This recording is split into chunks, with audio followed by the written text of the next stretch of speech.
છેલ્લા ઘણા સમયથી બનાસકાંઠા જિલ્લાના વિભાજનની ચર્ચાઓ અને અટકળો ચાલી રહી છે. તેના ભાગરૂપે દિયોદર વિસ્તારના તમામ વર્ગના લોકો છેલ્લા 5-7 વર્ષથી દિયોદરને બનાસકાંઠાના વિભાજન કરી અને દિયોદરને એક આજુબાજુના 7 તાલુકાઓને જોડીને જિલ્લો બનાવે એવી માંગ સરકારમાં અનેક વખત કરી છે. તમામ લોકોએ રજૂઆત પણ કરી છે. તમામ પ્રતિનિધિઓએ પણ રજૂઆત કરી છે.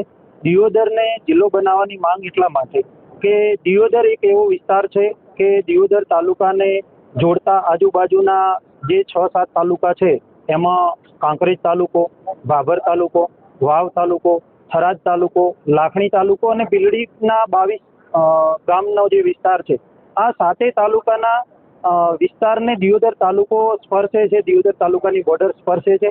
એટલા માટે દિયોદરને જો જિલ્લો બનાવવામાં આવે તો આ વિસ્તારના 7 તાલુકાના લોકોને તમામ રીતે અનુકૂળતાવાળો આ વિસ્તાર છે, શાંતિપ્રિય વિસ્તાર છે.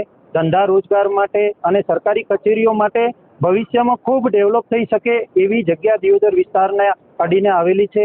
અને આવનારા સમયમાં જો બનાસકાંઠાના વિભાજન કરી અને દિયોદરને જો જિલ્લો બનાવવામાં આવે તો રાધનપુર, સુઈગામ, ભાભર, વાવ, થરાદ, લાખણી, બિલડી, કાંકરેજ આજુબાજુના તમામ વિસ્તારોને ખૂબ સરળતા રહે.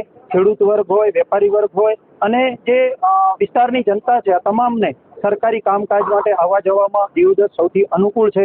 એટલા માટે દિયોદર વિસ્તારના તમામ પ્રતિનિધિઓ, તમામ વેપારી અગ્રણીઓ, સામાજિક આગેવાનો, રાજકીય આગેવાનો અને વિસ્તારના જે લોકોએ આ વિસ્તારમાંથી પ્રતિનિધિત્વ કર્યું છે એવા તમામ વડીલો, આગેવાનો, રાજકીય આગેવાનોએ આજે દિયોદરને ઓગણનાથ જિલ્લા તરીકે જાહેર કરવામાં આવે એવી સરકારના યોગ્ય પ્લેટફોર્મ ઉપર રજૂઆત કરવા માટેની આજની આ બેઠક હતી.